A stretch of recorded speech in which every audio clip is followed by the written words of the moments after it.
So Hare Krishna, everybody. So we only have, never mind, we have one person with us at the moment. So we will hope to get more later on. So we'll just get started. So welcome to Gita Gyan level 2. This is week 9. And okay, so just join me with the pranam mantra. I've added a bit more to the pranam mantras. Usually the Mangalacharan that we do, this is the standard version. So you might see there's some extra additional ones. Om Ajnana Timirandasya Jnananjana Shalakaya Chakshurum Militam Yena Tasmai Shri Gurave Namaha. Sri Chaitanya Manobishtam Stapitam Yena Bhutale Swayam Rupa Gadamayam Dadati Swapadantikam Vandeham Sri Guru Sri Yuta Padakamalam Sri Gurun Vaishnavamscha Sri Rupam Sagrajadam Sahagana Raghunatham Vitam Tam Sajivam Sadvaitam Savadutam Parijana Sahitam Krishna Chaitanya Devam Sri Radha Krishna Padan Sahagana Lalita Sri Vishakhanvitam Scha Nama Om Vishnu Padaya Krishna Pristaya Bhutale Srimate Bhakti Vedanta Swami Niti Namini Namaste Saraswati Devi Gauravani Pracharine Nirvisesha Sunyavadi Paschatya Deshatarine He Krishna Karuna Sindhu Dinabandhu Jagatpate Gopisha Gopika Kanta Radha Kanta Namostate Tapta Kanchana Gaurange Radhe Vrindavaneshwari Rishabhanu Sute Devi Pranamami Hari Priye Jaya Sri Krishna Chaitanya Prabhu Nityananda Sri Advaita Gadadhara Sri Vasadi Gaura Bhakta Vrinda Hare Krishna Krishna Krishna Hare Hare Hare Rama Rama Rama Hare Hare Hare Krishna Krishna Krishna Hare Hare Hare Rama Rama Hare Hare Hare Krishna Krishna Krishna Hare Hare Hare Rama Rama Hare Hare Om Namo Bhagavate Vasudevaya Om Namo Bhagavate Vasudevaya Om Namo Bhagavate Vasudevaya. So today the topic is energies of the Supreme, Prakritim Vidhi Me. So my energies, Krishna's energies, basically. So dedicated to His Divine Grace, A.C. Bhaktivedanta Swami, Srila Prabhupada. So there is this, we will begin with this statement, right? We are trying to understand what are the different energies of the Lord. So this is from the Svetasvatara Upanishad. It's from one of the Upanishads in the Vedic scriptures, the Vedas, right? Na tasya karyam karanam cha vidyate, na tat samas chabhyadikastu drishyate, parasya shaktir vividhaiva sruyate, swabhaviki jnana bala kriya cha. So what's the meaning? So the Supreme Lord has nothing to do. So it's a very interesting statement. The Supreme Lord has nothing to do. So what it means here is that the Lord, because He's the Supreme, everything is under His control, everything works under His directions. He doesn't have to do any work. So there is no work that needs to be done. So what does that mean? That means if He's not doing work, then what does He do? So therefore, He is called the Supreme Enjoyer, Purushottama. Purushottama means the greatest person, and he's also called the supreme enjoyer, Purusha. So because there's no work, everything is done. Everything is being done, being created, being maintained, and everything is going perfectly in a cycle. So if he has nothing to do, and then it also says, Na tasya karyam karanam. So the Supreme Lord has nothing to do, and no one is found to be equal or greater than him. Then, so how do we understand this? Let's to get a simple understanding about his greatness. So this is Mahavishnu. He lies in the Garbhadana ocean, causal ocean. Don't worry about the ocean's name. Later we'll talk about it. So it says this verse from the Srimad Bhagavatam. It is he only who creates, maintains, and annihilates the material world, and yet he remains unaffected. So the Supreme Lord, earlier we gave the statement, he has nothing to do. But then here I'm saying he creates, he maintains, he annihilates the material world, right? But at the same time, though he's doing all these things, this all looks like work. Imagine to create a material world, to maintain the material work, and all this is big time work, right? But Krishna, it says here in the Srimad Bhagavatam, yet the Supreme Lord remains unaffected. So this is the Achintya Shakti, inconceivable energy, inconceivable greatness of the Supreme. Difficult for us to imagine. How is it that he's creating, he's maintaining, he's destroying, but at the same time, he is not doing anything. So he has nothing to do. So for example, in creation, right? There's this verse in Bhagavad Gita. We have heard this already in 10.8. Aham sarvasya prabhavo mata sarvam pravartate. Aham, I am the master of everything. Aham sarvasya prabhavo. I am the source of all spiritual and material worlds. Everything emanates from me. Mata sarvam pravartate. So he is the source and everything comes from him. So therefore he is the creation, the source of creation, the Supreme Lord. And then there's also other verses. I'm just putting just a few here, one or two verses only I'm putting here. Bhagavad Gita 10:39. Yat chapi sarva bhutanam. I am the generating seed of all living entities or all existences. Sarva bhutanam means all living entities. Bijam, seed. I am the generating seed. Bijam tat aham Arjuna. I am that generating seed. Na tat asti vina yatsyan maya bhutam characharam. There is no being, moving or non-moving, that can exist without me. So this is the greatness of the Supreme Lord in respect to creation. And then he is also in charge of maintenance. So creating is one thing, but oftentimes maintaining something is much more bigger work actually. So it takes a lot more to maintain something in the face of all kinds of difficulties. Creation is just once done, right? So let's see what the scriptures have to say. So Bhagavad Gita 15:13, Gam avishya cha bhutani dharayami aham ojasha. I enter into each planet and by my energy they stay in orbit. So he maintains the entire cosmos existence. There is no truth superior to me. Everything rests upon me. Mata parataram nanyat kinchit asti dhananjaya mai sarvam idam protam sutre mani gana iva. Remember this verse, sutre mani gana iva. This is the verse that says everything is resting upon me, just like how the pearls are strung on a thread. So we have a pearl necklace.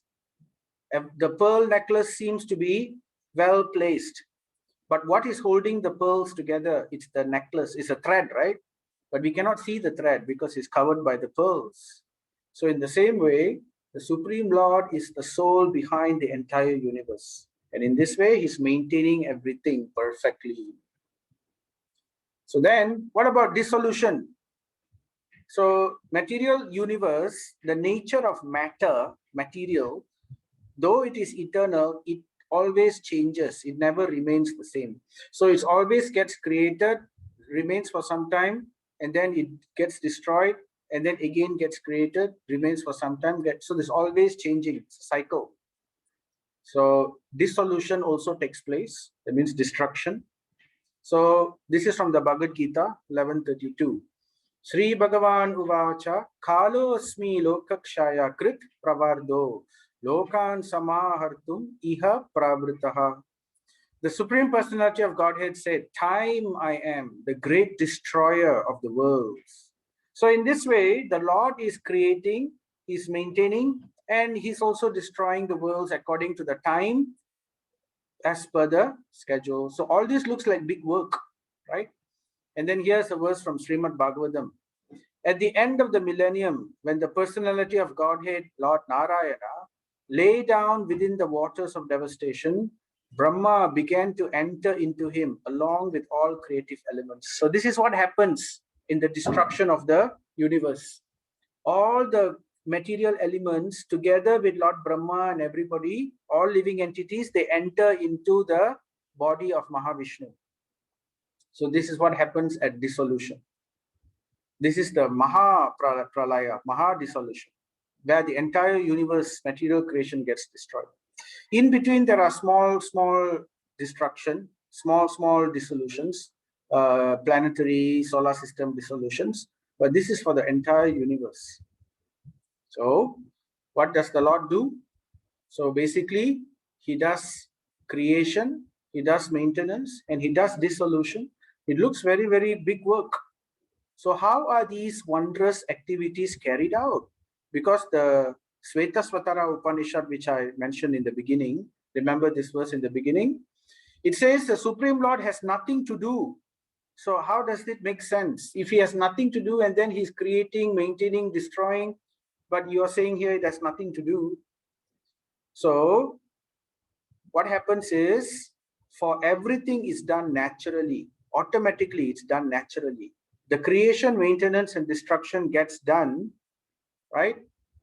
And systematically, it's done naturally and systematically perfect. The material, the sun and the moon will not collide. Jupiter and Saturn will not hit each other in their orbits, right? Even a few degrees away from the sun and the earth becomes inhospitable. Just 3 degrees, 2 degrees away from the sun, right? But here, everything is perfectly moving according to plan. So what's happening? So all this is done by his multifarious energies. So the Lord, he doesn't have to do anything. That's why you see Krishna as the Supreme Personality of Godhead, you don't see him doing work. So because he's Swayam Bhagavan Rupa, his form is the supreme form. So therefore, as the supreme form, he doesn't hold things, he doesn't hold weapons. What he holds a flute, and he's enjoying life with the gopis and with the cows and in beautiful Vrindavan. So this is what the Supreme Lord does. This is the definition of the Supreme Person. He's not some old person who is, has to do a lot of work. Or he, like the Christian understanding is, they think God is an old person. They don't know, they just imagine that way. So, or it's not someone who's holding a lot of weapons and is doing a lot of work. So it's not necessary. The Supreme Lord has his expansion. So Krishna in the spiritual world never leaves that place. He's always there, and his job is, he doesn't have a job. He's basically just enjoying. So for the purpose of creation in this material world, he expands himself. The one Krishna, he expands himself into Vishnu form. So it's like the same person only. Krishna and Vishnu are the same. It's like when we are, like, for example, we go to work. When we go to work, we wear a certain kind of clothing. We put on a certain personality. There's a certain persona, how we speak to everybody. But else, when we are at home, we are rather different. We will play with our children. The children will climb on our shoulder. All kinds of things will be happening. So like that, at home, God is Krishna. When for the purpose of creation or for the purpose of administration, he expands into Vishnu. So it's two persons, although they are all originally one. So therefore, And Vishnu also doesn't have to do anything. He just lies down and all his energies will get everything done. So his energies got many types of energies. The Supreme Lord has innumerable energies, all kinds of energies to do anything that he wants. But although the innumerable, it said that the energies of the Lord is like the waves of the ocean. It keeps coming. Can we count the number of waves? We cannot. So in the same way, the number of energies the Lord possesses is unlimited. But still, we can categorize them into groups. We can group them. So today, we are trying to understand this energy of the Lord, how to group them. So one energy, Krishna says, is called the material energy. My material energy. This is coming in the verse 7.4 Bhagavad Gita. And he says, earth, water, fire, air, space, mind, intellect, and ego. These are 8 components of my material energy. So we've heard this also before in Bhagavad Gita. If you remember the Panchabhutas, earth, water, fire, air, ether. And then on top of that, there are also the 3 subtle bodies, which are created out of mind, intelligence, and ahankara. Ahankara means false ego, the ego, that we are this person, like that kind of thing. So these are all elements, right? And together, these 8 are all material elements, and it's part of the material energy of the Lord. So let's try to understand the Lord's energy. So now first we know there's Bhagavan or Parameshwara, Param Ishvara, the great controller, or Bhagavan, right? Then we've heard these verses. How we know Krishna is Bhagavan? He says in Gita, right? I am the source of all spiritual material worlds. Everything comes from me. Then he also says, I'm the generating seed of all existence. So we talked about these verses already, right? And then he also says, there's nothing, no truth which is superior to me. Now, nobody says this in the entire Vedic scriptures. Nobody says this except Krishna in Bhagavad Gita. There is no truth superior to me. This particular sentence no one says except in Bhagavad Gita. Everything rests upon me as pearls are strung on a thread. So this is Bhagavan. So what are his Shaktis? So the first category or the first group of Shakti is called the Bahiranga Shakti, also known as the material energy. Now what is this Bahiranga Shakti? Bahir Anga. Bahir means external, Anga means limbs. So what are the limbs in our body for? It is basically to serve us, right? Our hands and legs is to serve our whims. What we want to do, the hands and legs will help us to get it done. So therefore, the energies of the Lord are like the limbs of the Lord, Shaktis, right? So there are 2 categories. So one category is, we will start with the category which we know most, because we are in that, we are within that material world, right? So Bahir Anga, external energy, also called material energy. So this material energy comprises the entire material creation. This earth, this solar system, this galaxy, not only this galaxy, many other systems, even from the Deva Lokas to the Pitra Lokas, all the way up to Brahma Loka, all of these comes under the material creation. So this is material energy. So let's try to understand this. Now, just now I showed you the picture of Lord Vishnu, right? He's sleeping like this, isn't it? This is called Yoga Nidra. He's lying on the Karana ocean. This ocean is called cosmic ocean, or the ocean of causes, Karana ocean. So, and then he closes his eyes in Yoga Nidra, and this is Mahavishnu, also called, it's called Mahavishnu for now. So then, just by his desire, all the energies work automatically. So when the Lord glances at the material energy, that material energy is Durga, Shakti. This material energy is Durga or Shakti. And its nature is, it's made up of 3 modes: Sattva Guna, Raja Guna, Tama Guna. So we have heard that also in Bhagavad Gita, right? Sometimes this is called Maya. This is material energy, okay, made up of these 3 modes. Now, the Supreme Lord Vishnu, he is beyond the 3 modes, okay? So, and he never associates with the three modes. And also, this material energy is not the direct energy of the, it is part of the energy of the Lord, but the Lord usually doesn't associate with this energy. He associates with another energy, which is called the spiritual energy. But anyway, later I'll explain what's the difference between the two. So because the Lord Vishnu, he never directly associates with the material energy. So then what happens? How does creation happen? So when he looks at the material energy, that look, when he glances at material energy, when he glances at this Bahiranga Shakti, right? What happens? The glance of the Lord, the look of the Lord becomes Lord Shiva. So this is actually Lord Vishnu who transforms. Basically, it's called, he's an expansion. So the word is Guna Avatar. So the Lord Shiva is actually a Guna Avatar of Lord Vishnu. And in this way, he glances at material energy, and that glance is actually Lord Shiva. And in this way, the Supreme Lord associates with the material energy. So therefore, Lord Shiva and Durga, they associate with each other. And this is how the Supreme Lord glances at the material energy. Okay? So this transformation of Lord Shiva from Lord Vishnu, they are both eternal. They are both. So though Lord Vishnu is the Supreme Lord and Lord Shiva comes from the Supreme Lord, but nevertheless, Lord Shiva is not considered the Supreme Lord. Why?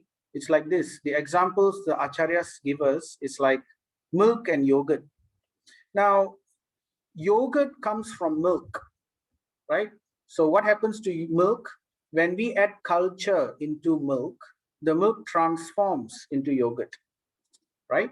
So but yogurt can never become milk. Milk can become yogurt, but yogurt can never become milk. There's no way you can convert yogurt back into milk.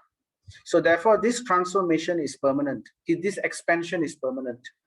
So when Lord Vishnu glances at material energy Durga, that glance is Lord Vishnu accepting the three modes, because Lord Vishnu is always beyond the three modes. So he cannot directly associate with material energy. So therefore, he glances at material energy and he accepts that, and he gives an expansion. He expands himself. And in this expansion, he takes in the material modes. It's like the culture. The culture is added into the milk. So when this material modes is added into, combines with Lord Vishnu, so that expansion is called Lord Shiva. Okay. So in this way, Lord Shiva is separate from Vishnu. He is basically an expansion called Guna Avatar. Guna means modes, nature, right? The three natures. So this is the understanding which is given in the scriptures. So we have many pictures of this. So there are deities in many temples also, where it shows this combination of Lord Shiva, Lord Vishnu transforming into Lord Shiva, expansion. So this is a picture of Harihara. So sometimes you have this picture, you know, Harihara. You've heard the name. Hari and Hara. So here this is Hari and this is Hara, means Shiva. So here are some more pictures of famous temples. So this is this is Lord Shiva and Lord Vishnu joined together. So this is Hari and Hara. So another picture of all this. So let's try to understand this again. Okay. Now I'm talking about the material energy, yeah? The Bahiranga Shakti material energy. Now in Bhagavad Gita, we heard about how this material energy works, how the universe gets created by this material energy. So in the beginning, material energy is in an unmanifested form. Just imagine like this, like a seed. Like a seed, we have an acorn from a tree. Let's say we take a banyan tree. This is the seed of the banyan tree. Can we see the banyan tree? We cannot. It's not manifested. So it's within the seed, right? So we call it unmanifested and undifferentiated. It's not having the branches, it's not having the roots, it's not having the leaves. It's all in one single form. It's not shown, therefore not manifested, and it's also not differentiated. And then when there is sufficient sun and rain, what happens to the seed? The seed will start to, something will happen. It gets energized, right? And then after it gets energized, it will sprout. And once it sprouts, then fully it becomes the banyan tree eventually, isn't it? So in the same way, the material energy of the Lord does not associate with the material energy. So in the beginning, this material energy is called pradhan. It is simply one single lump of all the material ingredients together in that one thing. This is called pradhan. And this pradhan is the material energy of the Lord, which is unmanifested and undifferentiated, which is simply kept in reserve. Okay, so we understand that. And then what happens? And then the Lord, for the purpose of material creation, he glances at this pradhan. So he glances at this pradhan. So this is the picture that Lord Vishnu glances at this pradhan, at this material energy, which is Durga, right? And that glance, as I mentioned, is Lord Shiva. So then in this way, the Supreme Lord associates with the material energy as Shiva. So Shiva and Durga, they associate with the material energy. And this glance is like the sun and the rain. It energizes this material energy, it energizes this acorn, the seed here, it gets energized so that it can sprout. So by the glance of Mahavishnu, the pradhan gets energized and it becomes what is called prakriti, right? So prakriti is now what's the difference between pradhan and prakriti? Now both also are still in the seed form, but there is a difference. The difference is one is unmanifested and this one, it's now energized already. It's now ready to manifest. Okay, but still the tree hasn't come out yet, so it's still undifferentiated. So it's still one single lump, but it's now energetic, it's now moving, it's now ready to differentiate, not yet differentiate, but ready to differentiate. So therefore, after the glance of Mahavishnu, then that glance becomes Lord Shiva, and that Lord Shiva associates with Durga, and in this way they form the basis of the creation of the material universe. So that's called Prakriti, the energy, Durga's energy, this called Prakriti. So after that, what happens? From this combination of Shiva and Durga, this energy, so then Prakriti now becomes differentiated. So just like after the sun ray and the rain and the light and the sunlight touches this acorn, the acorn sprouts and then it differentiates into this big tree. So in the same way, Prakriti now expands to become Mahatattva. This is called Mahatattva, and it means it is manifested, or Prakriti is manifested, Mahatattva is manifested. But the difference between the two is Prakriti is undifferentiated, whereas Mahatattva starts to sprout. The different aspects of it come out. So therefore, this is the energy, Durga Devi. She is the master of this material creation, right? Maya Shakti, Maya Devi. So in this way, the entire cosmos of what we know as the material worlds, the material universes get created. So we have many in-between creators, right? So Durga Devi is the Shakti which finally differentiates this, right? But she is the Shakti of Lord Shiva. So in this Lord Shiva Shakti, so actually from Lord Shiva, Durga generates this. But even before that, Lord Vishnu is the original creator as he glances at Durga. So this is described in the Vedic scriptures. So the Upanishads, they claim, in the beginning, there was only Narayana. Narayana Bhavasyat. So then Mahatattva, now let's talk about Mahatattva.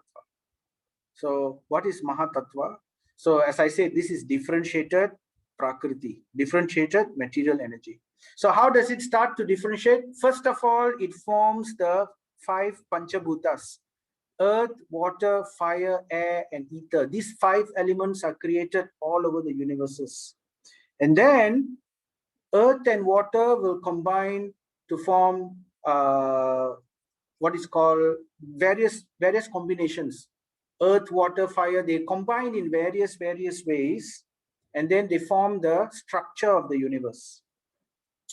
And then after that, there is also gross acquiring senses: eyes, ears, nose, tongue, skin. Eventually, all these things are created. Now, this is all described in Bhagavad Gita, chapter 13. So, if you remember, if you go back to Bhagavad Gita, chapter 13, we discussed about all this. How from earth, water, fire, and ether, from Pancha Bhutas, then there's the Pancha Karmendriyas, the five,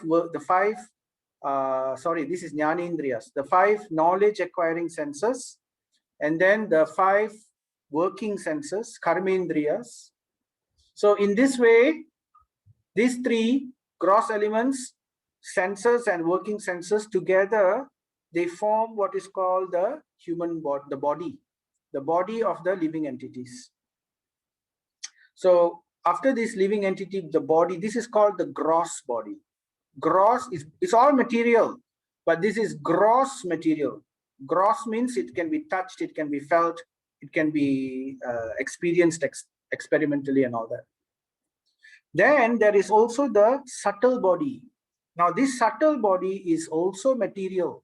It's not spiritual, it's material. We discussed this also in chapter 13 Bhagavad Gita. It's made up of mind, intelligence, and false ego, ahamkara, right?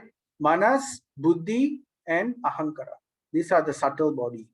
So if you remember, at the time of death, the soul leaves the gross body, this earth, water, fire, air, eyes, ears, nose, voice, legs, hands, all this it leaves aside, and the soul travels in the subtle body, mind, intelligence, and false ego. It carries the soul from one body to another body. Just like how the air carries the fragrance. There is a fragrance in the garden, how the rose flower, how the air carries that fragrance to our nose. So in the same way, the subtle body carries the soul from one gross body to another gross body at the time of death. So together with the gross body and the subtle body, together with the soul also, the soul tries to enjoy the sense objects. So this is how the Mahatattva expands. Okay. Now, as the soul is within the subtle body, this subtle body is material body, and then he's enjoying all these sense objects, then he becomes trapped. He becomes trapped by karma, action, inaction, and forbidden action. So he gets trapped by the network of karma, which we also discuss in Bhagavad Gita, chapter, remember the upside down banyan tree, the chapter 15. So that one talks about how the network of karma or the network of activities is very complicated. So difficult to get out, right? So in this way, we get trapped. So I was talking about the material creation. Now let me go a bit more deeper into how the Mahatattva material creation is made. Okay. So first we know about Buloka. Now Buloka is where Earth is situated. So this is a dimensional plane. It's not just Earth. Earth is just one small planet within this dimensional plane. So this is like our known universe from what we understand from our physics, right? The known universe of this world is like this. We call this the Bhumandal or Buloka. Loka means place or world, and Bhu means is the name of this area. So that's where Earth planet is situated. So, but that's not the only dimension in this material creation. There are other dimensions as well. So there are the upper planetary systems, the upper dimensions, the upper planes of existence, which are also material creation, under the material creation. So these upper planes And then there is also something called the lower planetary systems, the lower planes or the lower dimensions. So therefore, we have the heavenly planets, the earthly planets, and the hellish planets.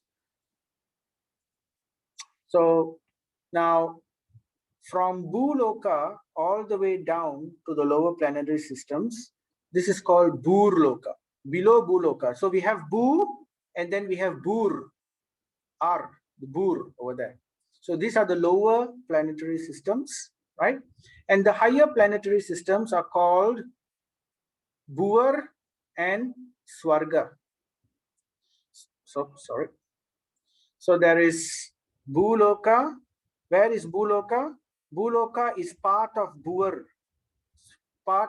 Buloka is part of Bhur, right? So then we have Bhuvar and we have Swarga. These are the three areas of planetary systems: middle, upper, and lower. Okay. Now, these planetary systems are further expanded. So if you can see here, the scriptures describe all these things. Srimad Bhagavatam in detail gives all this information. So you can see here Buloka. Buloka is where I mentioned there's earth, right? The blue ring. I've showed you the blue ring. Okay, that's the Buloka, right? So Buloka, and together with the other 1, 2, 3, 4, 5, 6, 7. So there's 7 planetary systems at the bottom, beginning with Atala Loka, Vitala, Sutala, Talatala, Mahatala, Rasatala, and Patala. So below Patala is where the hellish regions are. This is where hell exists, below Patala. Okay, but these other planets are also there. Atala, Vitala, Sutala, Talatala. So some various creatures are staying there. Different types of people are staying there. So these are all, this entire Atala, Vitala, Sutala, all the way to Patala, together with Buloka, is called Burloka. Okay, these are all the Bur planetary systems. So sometimes, like in the Gayatri mantra, there's something that says, there's a verse that says Bur Bhuva Swarga, Bur Bhuva Swaha. So Bur Bhuvar Swa. Swa stands for Swarga, right? So that's what they are saying. Sometimes we come across references in the scriptures where they say the 3 worlds. So when they mean the 3 worlds, they mean Bur, Bhuvar, and Swarga. These are the 3 worlds. But actually, it's not just 3 worlds. It's 3 entire planetary system, entire dimensions, you could say. So it's not possible from Buloka to go to any of the other systems through mechanical arrangement. It's not possible through science or anything. We can try to explore within the Buloka, within the known universe, but we cannot go to the next dimension, higher dimensions. That can only be done with yogic power or with the grace of the Lord. But all of these, upper, middle, and lower, they are all still material planetary systems. They are not spiritual yet. They are just material. The upper ones are more subtle. The lower ones are more gross. Okay? So this is basically a bit of physics for you, astronomy and all this. Okay. But this planetary system is just one such planetary. This entire creation just now is just one of it. Like, for example, I showed you all these planetary systems, right? The Buloka and the thousands of millions of planets within Buloka. And then there are higher regions. So, for example, Swarga Loka is where Indra stays. Indra, Chandra, and all of them stay in Swarga Loka. And then higher than that, there are the great sages, Mahar Loka, and then the Jana Loka, Tapa Loka. These are all higher, very advanced, even higher than the Devatas. For example, the Sapta Rishis, the 7 Rishis, they stay in Jana Loka. Sorry, they stay in Tapa Loka. So like that, there are different places where very pious people dwell. And the highest planetary system within this material creation is called Satya Loka, also called Brahma Loka. That's where Lord Brahma stays, the highest planetary system. Now, who creates this upper planetary, middle, and lower planetary system? The one who creates all these things is Brahma. So Brahma is the final creator within the universe, within the entire, we call this one entire universe. Let's call this one entire universe, huh? For a want of a better word. Okay. And the head of that person is Brahma. He creates this entire thing. But this is just one universe. So like that, there are many other universes. So in fact, the scriptures say that this Mahavishnu, when he's lying on this ocean of causes, so this is called Garbo, the Karana ocean. So therefore, because he lies there, Vishnu is called Asai. Asai means lying down. Ashai, Ashaya, Asayana. It means lying down. And where is he lying down? He's lying on the ocean of causes. So this is called Karana ocean. So sometimes he's called as Karana Dakashayi Vishnu. Also he's called as, this is Karano Dakashayi, not Garbo Dakashayi. This is a mistake. Garbo Dakashayi is the next one. This is a mistake. This is Karana Dakashayi Vishnu, not Garbo. Okay. So therefore he's called as Karana Dakashayi Vishnu. But if you find that this word is too long, this particular Vishnu is also called Mahavishnu. He lies down in this way.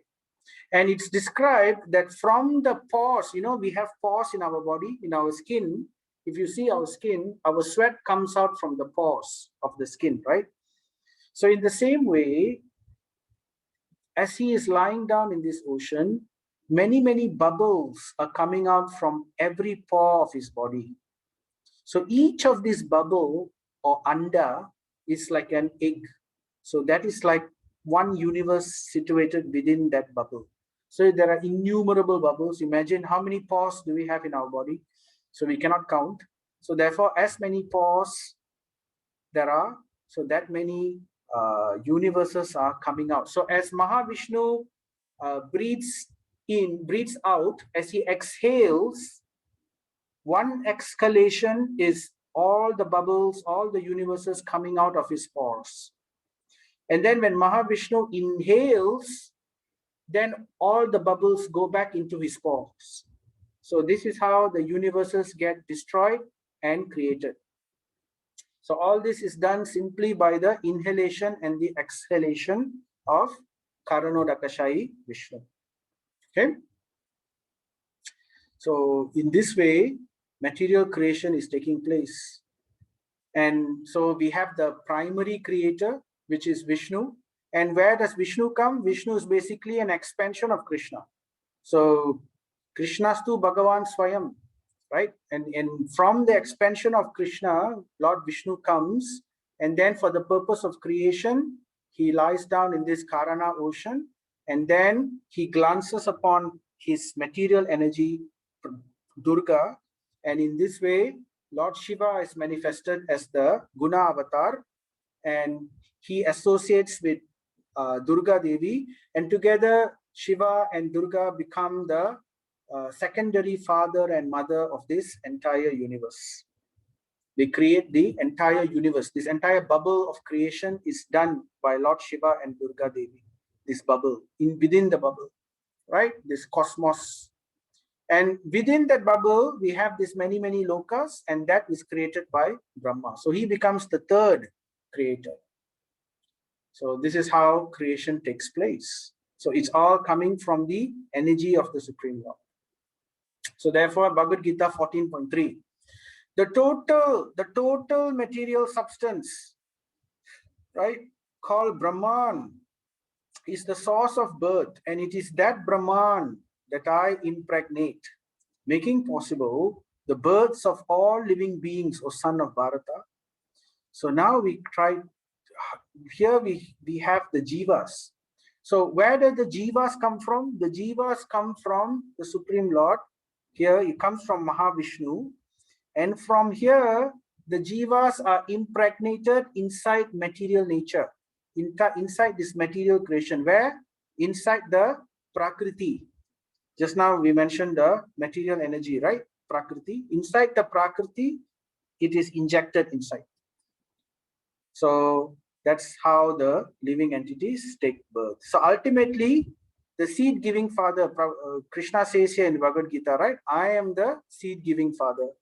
So ultimately, the jivas are part and parcel of the Supreme Lord, but these jivas, they want to enjoy matter separately from the Supreme Lord. So they cannot remain in the spiritual world for that purpose. So they have to come to the material creation where they can try to enjoy themselves there. So therefore, the Lord creates this material creation, and he injects these particular jivas who want to have this kind of experience. He injects them inside this material creation through the agency of Lord Shiva and Durga. So in this way, we can say that Durga Devi and Lord Shiva are like the secondary parents of all the jivas within this material creation.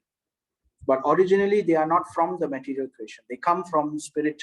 They come from spiritual world, where the Supreme Lord is the ultimate Father. Okay. So what happens?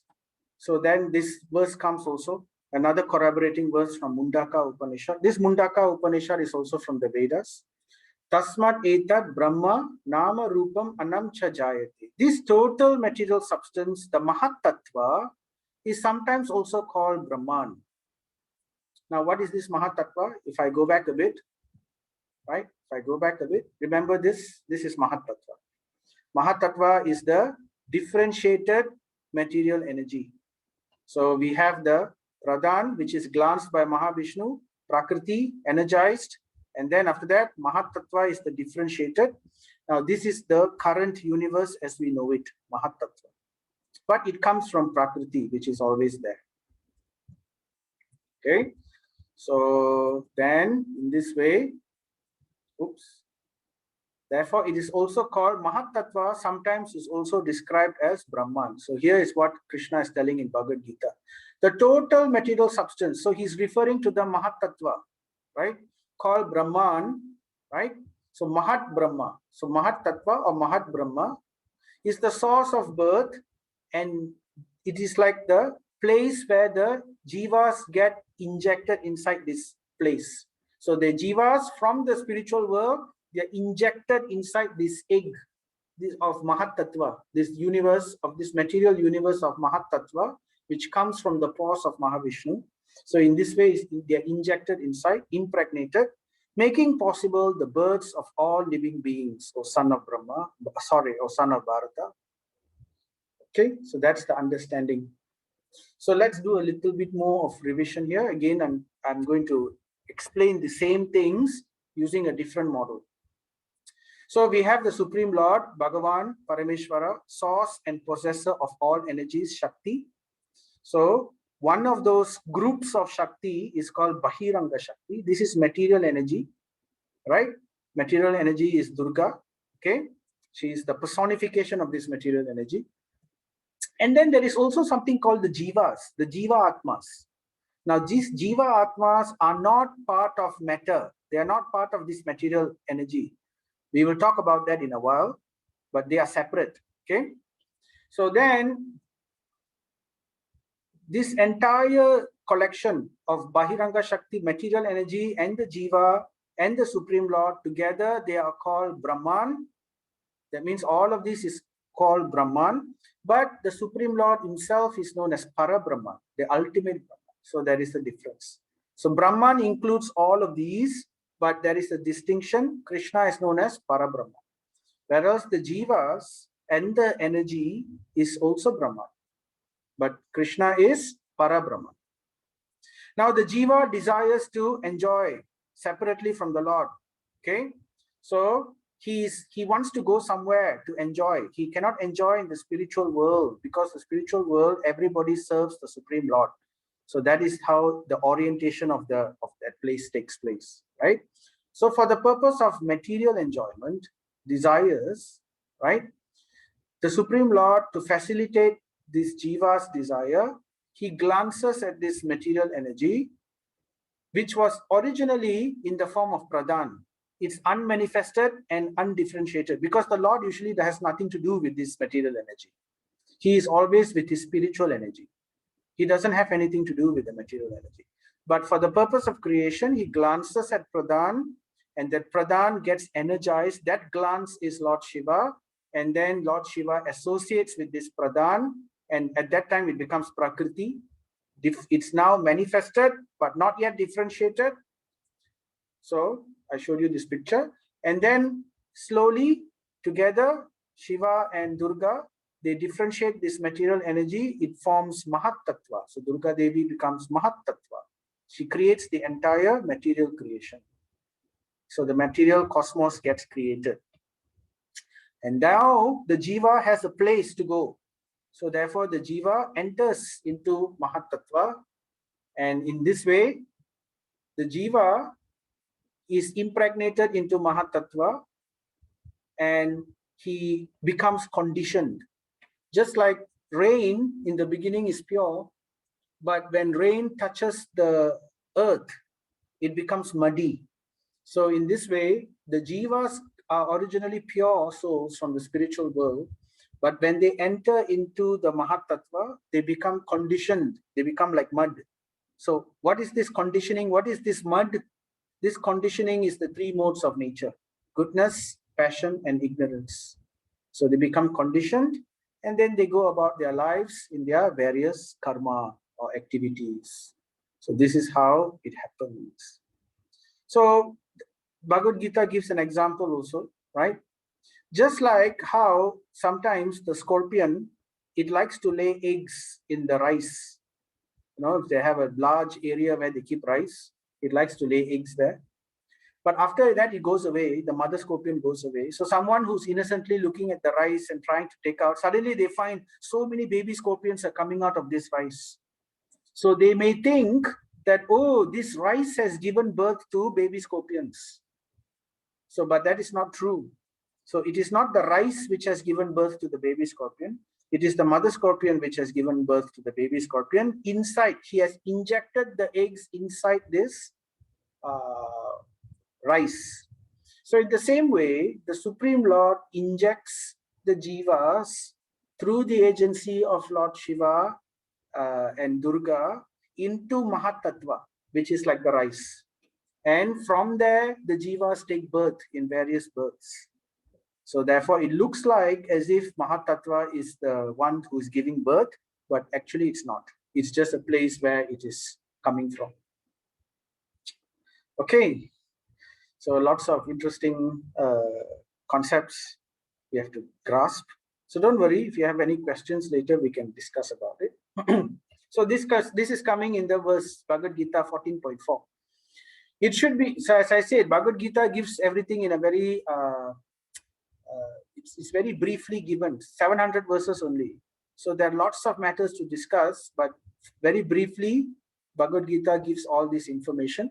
But more information can be found in the Srimad Bhagavatam, where it expands 18,000 verses, right? So from there, and also from other scriptures, like the Upanishads, which we referred to. So it should be understood that all species of life, O son of Kunti, are made possible by birth in this material nature. So this is material nature is called Mahat Tattva, and then I am the seed-giving father. I am the original person who's giving all this energy. Okay. Now we have understood this material energy, or at least we have heard about it for the first time. So Bhagavan, he has this Bahiranga Shakti or material energy, which comprise of the earth, water, fire, air, ether, and all this entire material universe, right? And it is here, I'm just putting all this as summary. So the Lord Vishnu, he lies down, and then from the Mahavishnu, the bubbles come. So in this way, Karuna Dakashai Vishnu, he's the original creator of the entire universes. And the jivas enter into this universe and they become conditioned. These are the three modes: goodness, passion, and ignorance. They become conditioned and they become trapped with the karma. So they do wrong things, they do wrong activities, and then they get trapped with the repercussions. And this carries forth from life after life, under the purview of time. So all this is taking place. But in Bhagavad Gita, if you remember, there's a verse 7.5. Krishna says, besides these, O mighty armed Arjuna, there is another superior energy of mind. So there is another Prakriti. Prakriti basically means energy. So there's another energy which is superior. So remember I said that there are many energies of the Lord, but we can divide them into two categories. One category is material energy and the other category is spiritual energy. And here Krishna says that the spiritual energy is superior to the mighty material energy. Param. So here we give a description of the relationship between the spiritual energy and the Bahiranga Shakti. So the spiritual energy is also called Antaranga Shakti. Antaranga means internal, right? So Bahiranga, Bahir means external, Antara means internal, within. So this is the internal energy of the Lord, the direct internal energy of the Lord. It's called also the spiritual energy. Right? Actually, everything is the spiritual energy of the Lord. It's just that now I will tell you the difference between Bahiranga and Antaranga. So the Lord has one energy, which is spiritual energy. But this spiritual energy, it casts a shadow. So the scriptures beautifully describe that the shadow of this spiritual energy is called the material energy. So therefore, the Lord uses only his spiritual energy, but therefore there is a shadow, and that shadow is the material energy. And it is this shadow energy which is used by the Lord to facilitate the living entity's desire to enjoy separately from the Lord. Now, there is a fundamental difference between the Antaranga Shakti, the spiritual energy, and the material energy. Now, if we take a real object, the real object has substance. The real object has detail, substance. It is the actual thing. Now, what is shadow? Shadow is a type of illusion, isn't it? We could say it's not really real. It's just a play of light. It's like a shadow. It casts a shadow. So it's not actually the real substance. So therefore, material energy is also called Maya, Maya Shakti. Maya, Maya means not real. It's the Lord's energy is so powerful that even if it's not real, it takes a certain form also. It's not that it becomes completely unreal. It's so potent that even the shadow of the energy is so powerful. So just like an object casts the shadow, the spiritual energy casts a shadow on the material energy. So that is the material energy. So in this way, right, the material energy Durga is basically a shadow of Lakshmi. So Lakshmi is the internal energy of the Supreme Lord Vishnu. And in this way, the shadow of that energy becomes Durga. So that's the explanation given in the Srimad Bhagavatam and in the scriptures. So now we've introduced you to these two energies, Antaranga Shakti and Bahiranga Shakti. Now it is described in the Srimad Bhagavatam that amongst all creation, now when I say all creation, I'm talking about both spiritual creation and material creation. Amongst all of these, right, 1/4, you could say 1/4 or 1/4 of creation is material, whereas the majority, 3/4 of it is spiritual. So this is how it's separated. 1/4 is material creation, 3/4 of the creation is spiritual. That means it's spiritual, totally different realm. It's not material. It's beyond the Brahma Loka, it's beyond all these things. We call this, the spiritual realm is called Paravyoma. Paravyoma means beyond matter. And sometimes it's also called Vaikunta. Vaikunta means beyond misery. There is nothing, Kunta means misery, Vaikunta means beyond misery. So beyond matter and beyond misery, and therefore it's spiritual, and it consists of 3/4 of creation. Okay? And this 3/4 of creation is made up of the Antaranga Shaktis of the Supreme Lord. One of the Shaktis of the Supreme Lord works to create all these spiritual things. The Bahiranga Shakti has nothing to do here in the spiritual world. It is only in the material world. Okay, so now this spiritual, let's talk about the spiritual energy. So we already heard, besides this, O mighty armed Arjuna, there is another superior energy of mind. Now, what is this superior energy? So we can divide this into, again, there are many energies within the spiritual energy, but it can be classified into what we call the Swarupa Shakti. That means personal energy of the Supreme Lord directly.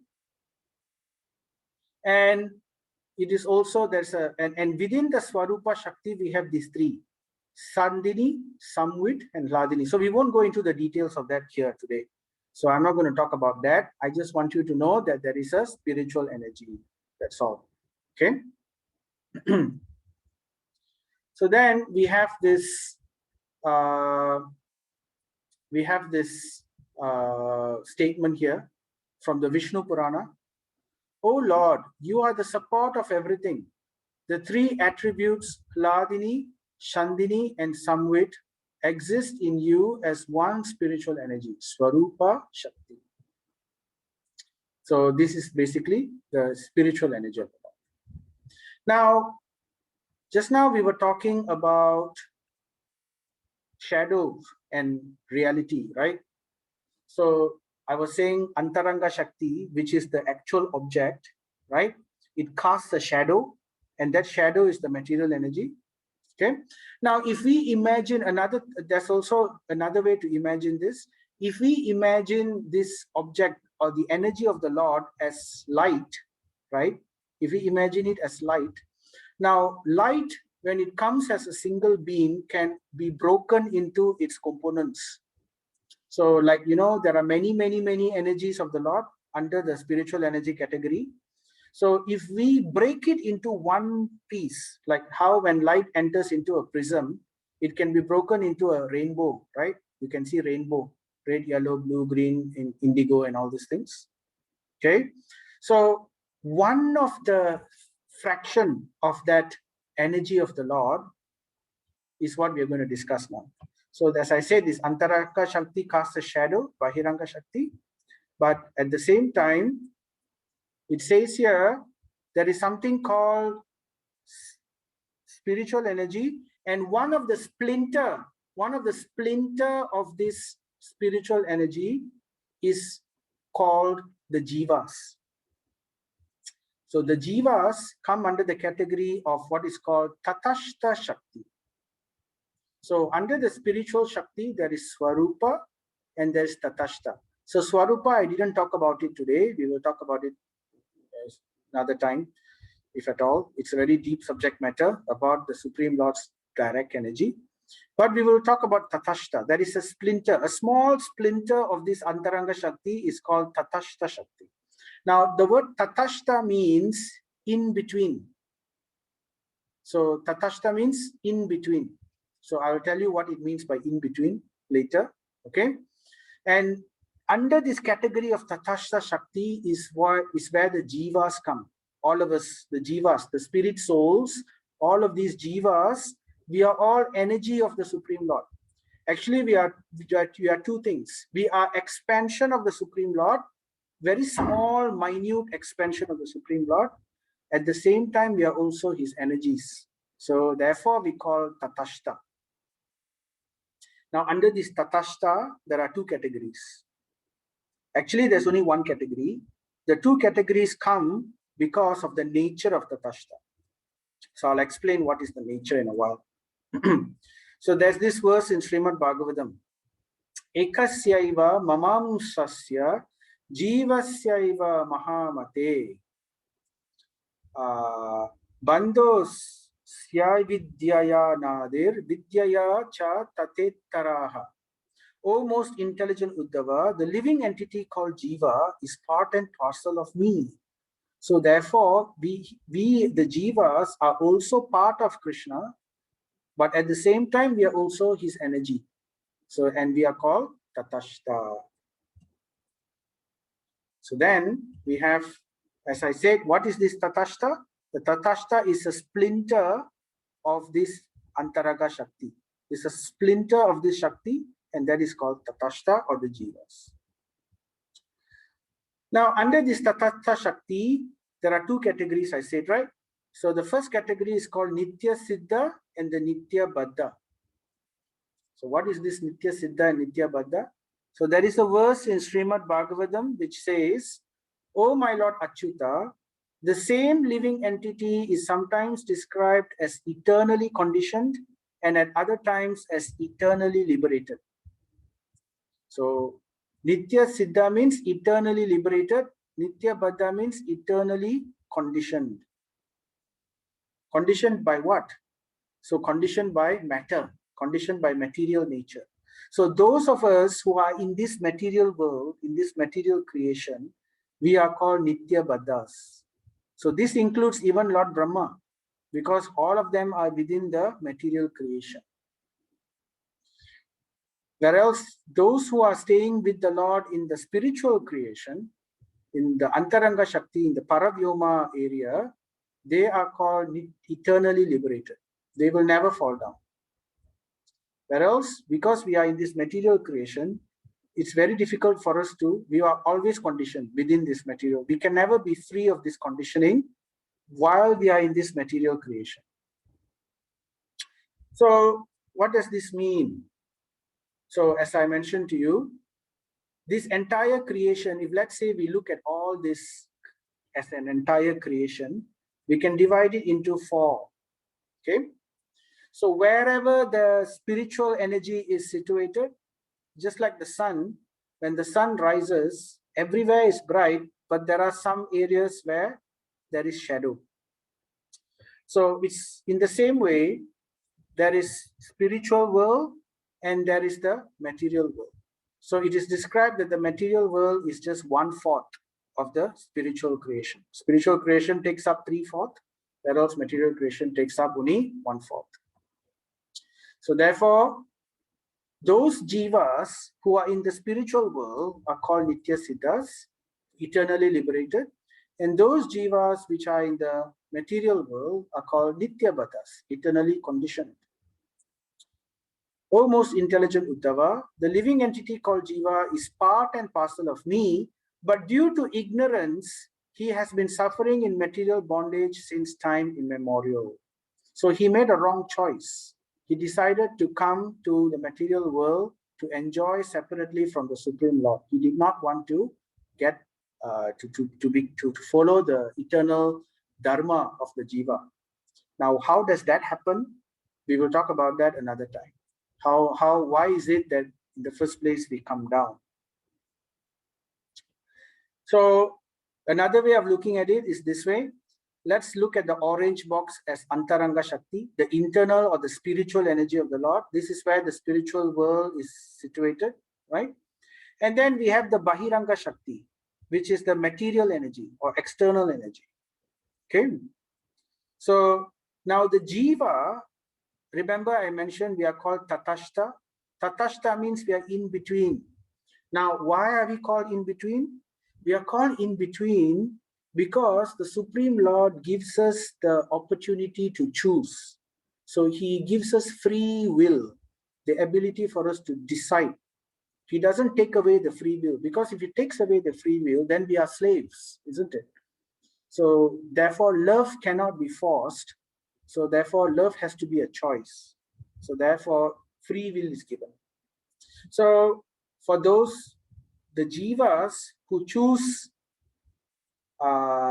to go and stay with the Supreme Lord and to be his eternal servitor, so therefore they are called Nitya Siddha Jiva. So when the Tatastha Shakti gets conditioned by the spiritual energy, then he is known as Nitya Siddha, eternally liberated. He is conditioned because he's Tatashta. Tatashta means he's marginal, conditioned. So either he's conditioned by the spiritual energy or he's conditioned by the material energy. So he has the right to choose.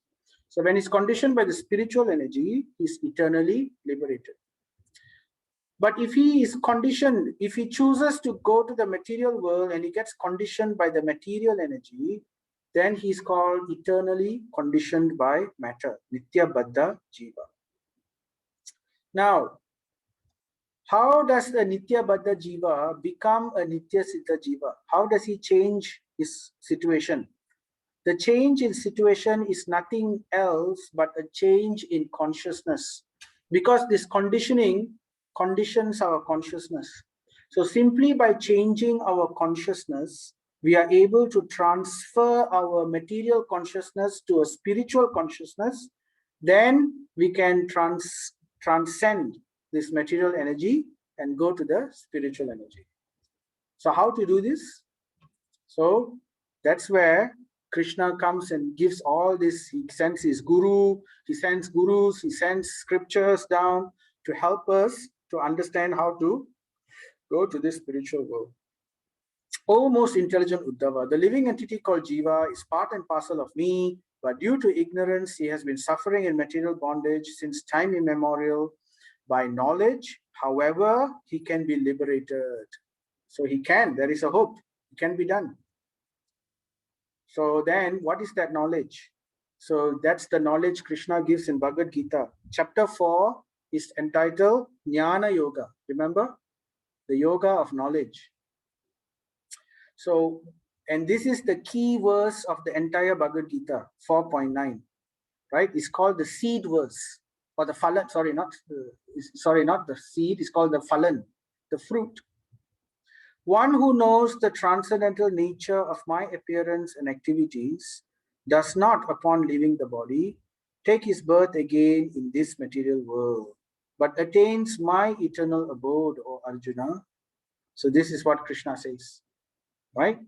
So this is how one who understands this knowledge and realizes it by practice, he is able to transfer his consciousness to spiritual consciousness, and in this way go from material world to the spiritual world. So this is the key on that. And how to do that? By simply chanting Hare Krishna, Krishna Krishna, Hare Hare, Hare Rama, Rama Rama, Hare Hare. So by this process of chanting the Maha Mantra, we can purify our consciousness, purify our heart, and transfer that material consciousness to spiritual consciousness. And then we have this verse also. This is from the Uddhava Gita. Now the Bhagavad Gita is one Gita. We also have another Gita called Uddhava Gita. This is what Krishna says to Uddhava. And this is found in the Srimad Bhagavatam in the 11th canto. My dear Uddhava, narrations of my pastimes and qualities are all auspicious and purify the entire universe. A faithful person who constantly hears, glorifies, and remembers such transcendental activities, who through dramatic performances relieves my pastimes. That means simply by remembering the Leela, then the Guna, the Nama, Rupa, Guna, Leela. Remembering these four things about the Supreme Lord, right? Beginning with my appearance, and who takes full shelter of me, dedicating his religious, sensual, and occupational activities for my satisfaction. So this is bhakti, right? Certainly obtains unflinching devotional service to me, the personality of Godhead. So Krishna says, by doing this, you can develop bhakti, you can get spiritual conditioning. And by spiritual conditioning, you will get transferred to the spiritual world. So one who has obtained pure devotional service by association with my devotees always engage in worshipping me. Thus, he very easily goes to my abode, which is revealed by my pure devotees. So this is the secret, right? Bhakti is the secret of how we can transform our consciousness from material consciousness to spiritual consciousness. So with that, I'd like to end here.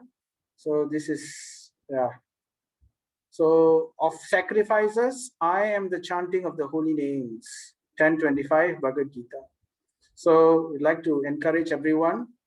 We need to chant the names of the Lord. When we chant the names of the Lord regularly, then we will remember the qualities of the Lord, the guna. It starts with the nama. From the nama, just like the banyan tree came from the seed, The nama is the seed. From the seed of the nama, it will expand into the guna, the qualities of the Lord. It will expand into the rupa, the form of the Lord. It will expand into the lila, the pastimes of the Lord. So all this will happen within simply by chanting the holy names of the Lord. So in this way, we can transform our consciousness and spirit. So Hare Krishna, Krishna Krishna, Hare Hare, Hare Rama, Rama Rama, Hare Hare. So let us end today by chanting this verse, Hare Krishna, at least 3 times. Jaya Sri Krishna Chaitanya Prabhu Nityananda Shri Advaita Gadadhara Sri Vasadi Gaura Bhakta Vrinda Hare Krishna Krishna Krishna Hare Hare Hare Rama Rama Rama Hare Hare Hare Krishna Krishna Krishna Hare Hare Hare Rama Rama Rama Hare Hare Hare Krishna Krishna Krishna Hare Hare Hare Rama Rama Rama Hare Hare. Om Tat Sat. So with that, I'd like to end and like to check if there are any questions.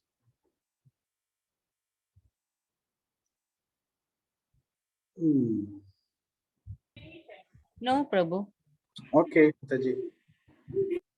So I hope it was clear. A lot of things we covered today, but basically simple things for us to understand is the Lord has 2 types of energy: material energy, spiritual energy. Material energy is matter. Spiritual energy has consciousness and spirit.